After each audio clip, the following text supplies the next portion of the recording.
Señor esté con vosotros. Lectura del Santo Evangelio según San Mateo.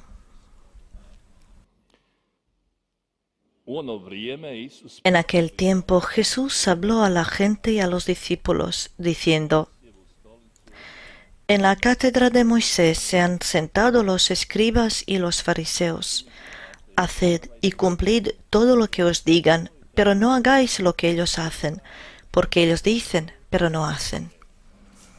Lían fardos pesados y se los cargan a la gente en los hombros. Pero ellos no están dispuestos a mover un dedo para empujar. Todo lo que hacen es para que los vea la gente. Alargan las filacterías y agrandan las orlas del manto. Les gustan los primeros puestos en los banquetes y los asientos de honor en las sinagogas. Que les hagan reverencias en las plazas y que la gente los llame rabí.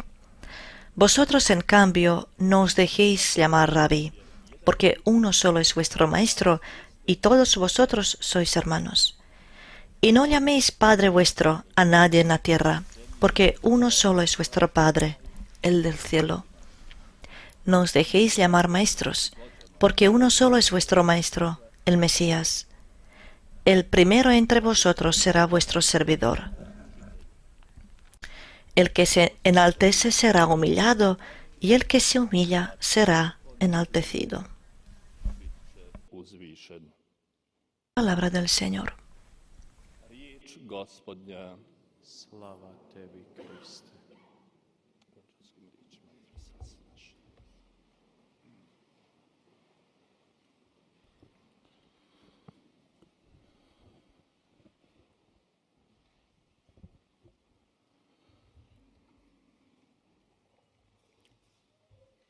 Isus prozborio mnoštvu i svojim učenicima. Jesús habló a la gente y a los discípulos.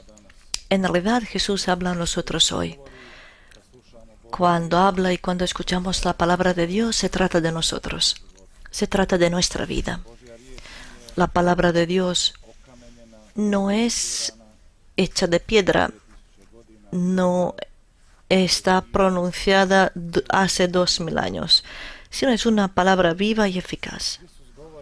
Jesús habla a sus discípulos y a la gente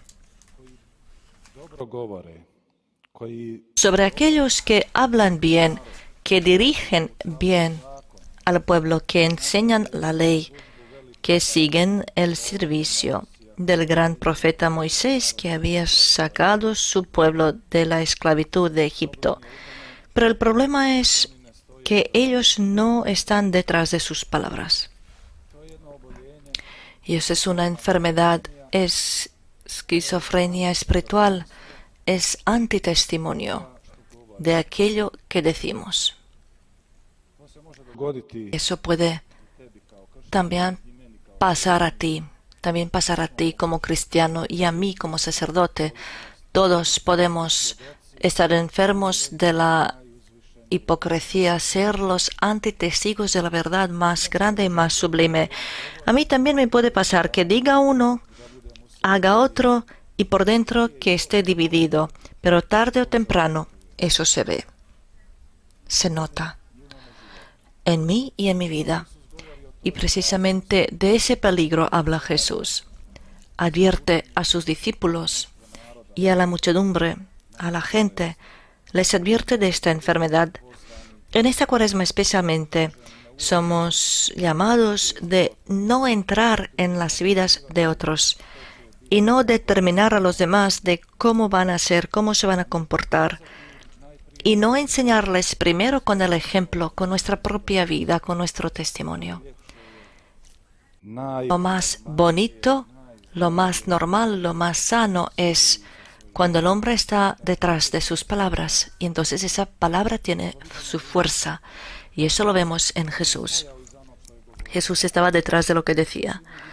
Y todos vemos nuestras divisiones, nuestras incoherencias, nuestra falta de autenticidad, del testimonio de la verdad. Y sabemos que la palabra de Jesús tenía fuerza. En cada Santa Misa nosotros decimos, di solamente una palabra, basta una palabra tuya, Jesús, y mi alma sanará. La palabra de Jesús tenía la autoridad sobre el mal y sobre el pecado.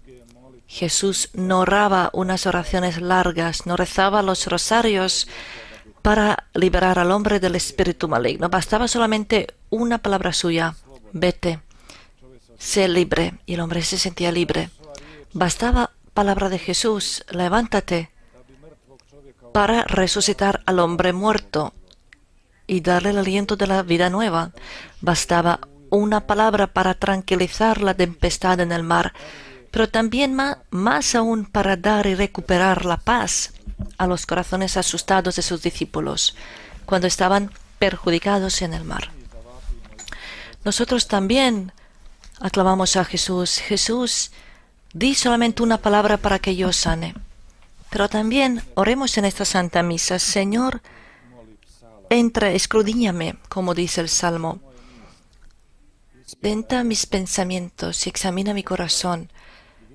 Mira y ve si estoy yendo por el camino equivocado y llévame por el camino eterno, por el camino que lleva a la vida.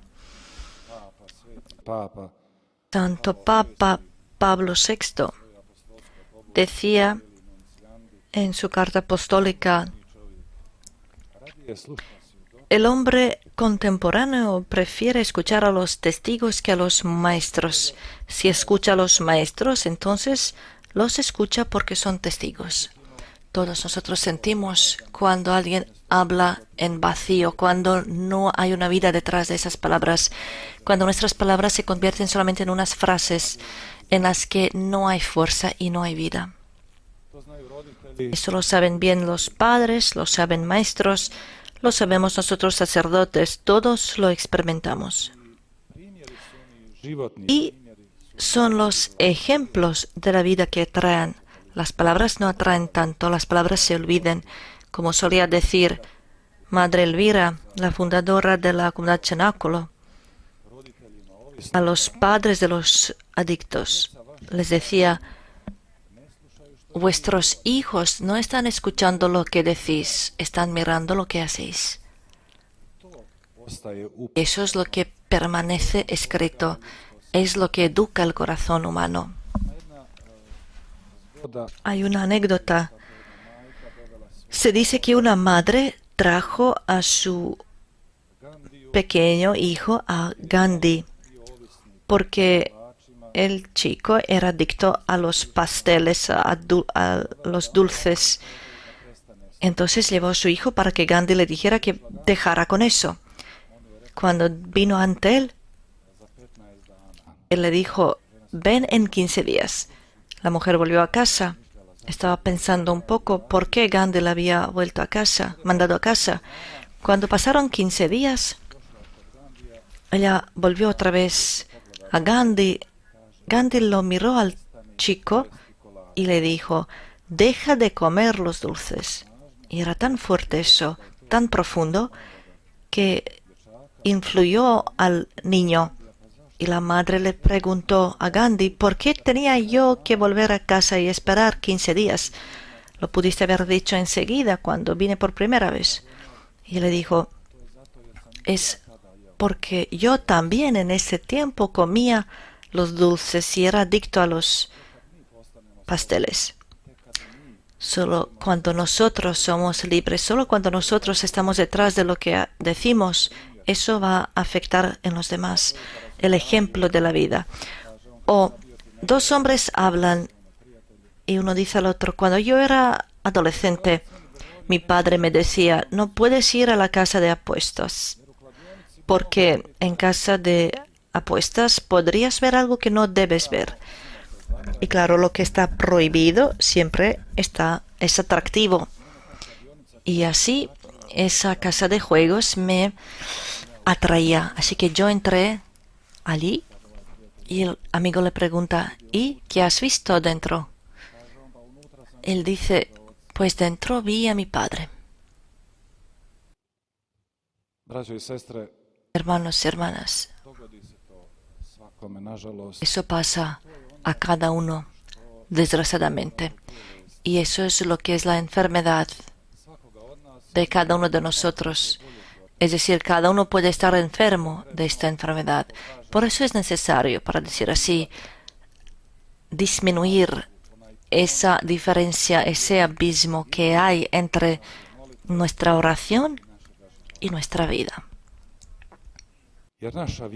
Porque nuestra fe se revela y vive en la vida práctica. La fe no es teoría, no es una idea, sabiduría, filosofía. La fe en primer lugar es la vida y la práctica en la vida. Lo podemos convertir todo en formalismo, vivir formalmente nuestra fe. Y las prácticas más recomendables religiosas, como la oración, el ayuno, obras de caridad, lo podemos desformar y podemos perder la fuerza de esas obras. ¿Cómo? Jesús nos dice, todo eso lo podemos hacer bien desde fuera, pero por dentro, con nuestra postura, con nuestro corazón, podemos hacer que esas obras pierdan su fuerza. Dice Jesús, lo hacen todo eso para que la gente lo vea y han recibido por eso su salario. La Virgen dirá en un mensaje, muchos ayunan porque eso se ha vuelto en una costumbre, lo hacen del hábito y de eso se puede sanar mucho más fácil que cuando la hipocresía se convierte en la ceguera, y de eso es difícil de sanar, en la convicción de lo correcto de lo que vivimos. En eso habían caído los fariseos que manipulaban espiritualmente a los hombres. Cargaban sobre sus hombros unas cargas que la gente no podía llevar y ellos mismos no intentaban aliviar esas cargas. Y dice Jesús, hacen todas sus obras para que lo vea la gente. Hay un peligro de pensar que nuestra fidelidad depende de la grandeza y del número de aquellos cuya atención hemos logrado captar. Y la gente hace tantas cosas para llamar atención, tanta publicidad, carteles en los medios, de los likes, para comprar la atención, para que la gente se admire de nosotros, para que vean que somos buenos y justos. Y eso es un salario que hemos recibido de los hombres. Pero dice Jesús, unos así no reciben su salario de Dios, porque ya lo han recibido de los hombres.